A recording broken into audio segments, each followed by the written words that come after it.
الدین الخالص. الحمد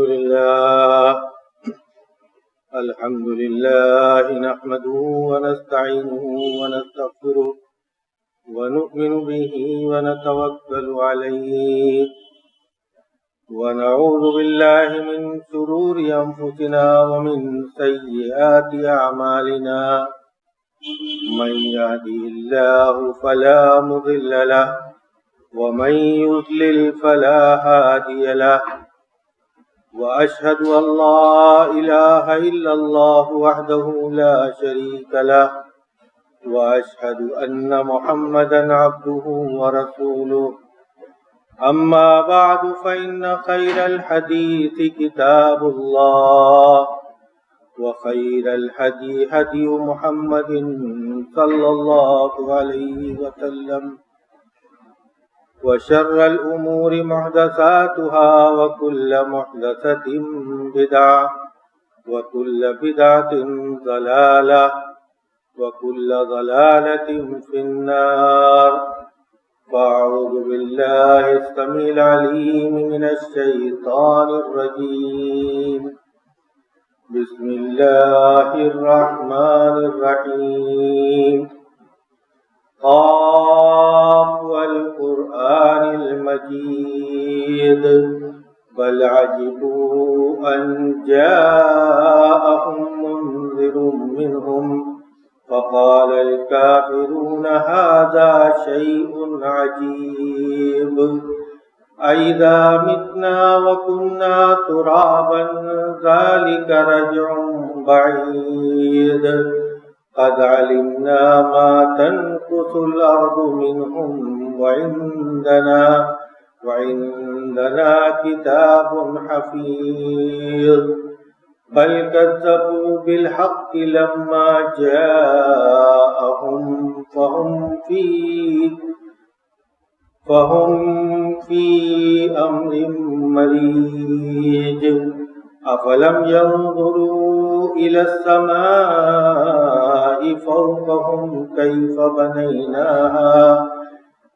بنيناها وزيناها وما لها من فروج والأرض مددناها وألقينا فيها رواسي وأنبتنا فيها من كل زوج بهيج تبصرة وذكرى لكل عبد منيب. وقال جل شانه في سورة البقرة يا أيها الذين آمنوا كتب عليكم الصيام كما كتب على الذين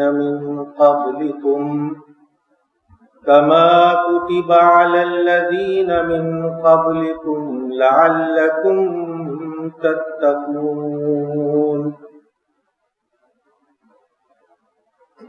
معزز حاضرین، برادران اسلام، محترم بزرگوں اور دوستوں، عزیز ماں اور بہنوں، دنیا میں ہر چیز کی ابتدا اور آغاز ہوتا ہے اور پھر وہ چیز اپنے معمولات کے مطابق رفتہ رفتہ تیزی کے ساتھ یا بتدریج اپنے اختتام کو پہنچ جاتی ہے. رمضان المبارک کا مہینہ جس کی کل تک آمد تھی